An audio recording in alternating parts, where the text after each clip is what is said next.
సంక్రాంతి పండుగ సందర్భంగా ఉమ్మడి మహబూబ్ నగర్ జిల్లా పరిధిలోని ఆయా డిపోల నుండి ప్రత్యేక బస్సులను నడపనున్నట్లు డిపో మేనేజర్ సుజాత తెలిపారు. సంక్రాంతి పండుగ నేపథ్యంలో ప్రయాణికుల రద్దీని దృష్టిలో ఉంచుకుని ప్రత్యేక బస్సు సర్వీసులను నడుపుతున్నట్లు తెలిపారు. ప్రయాణికులు ఎవరూ కూడా ప్రైవేట్ వాహనాల్లో వెళ్లరాదని, సురక్షితంగా ఆర్టీసీ బస్సులోనే ప్రయాణించి తమ గమ్యస్థానాలకు చేరుకోవాలని సూచించారు.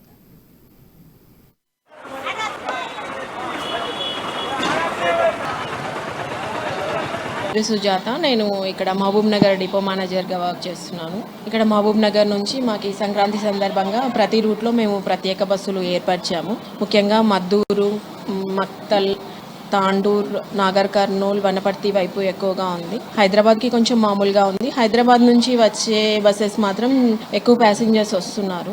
అక్కడ నుంచి హైదరాబాద్ నుంచి మా టీమ్స్ ఉన్నారు, మానిటర్ చేస్తున్నారు. అక్కడ నుంచి వచ్చే వాళ్ళకి ఏ ఇబ్బంది లేకుండా హైదరాబాద్లోను, ఆరాంఘర్లోను మా టీమ్స్, మహబూబ్నగర్ రీజియన్ నుంచి మా సూపర్వైజర్స్, ఆఫీసర్స్ అందరూ కూడా అక్కడ ఉన్నారు. అక్కడ నుంచి వాళ్ళు చూసుకుంటున్నారు. ఇక్కడ ఎక్కువగా మనకి విలేజ్ ట్రాఫిక్ ఎక్కువగా ఉంది.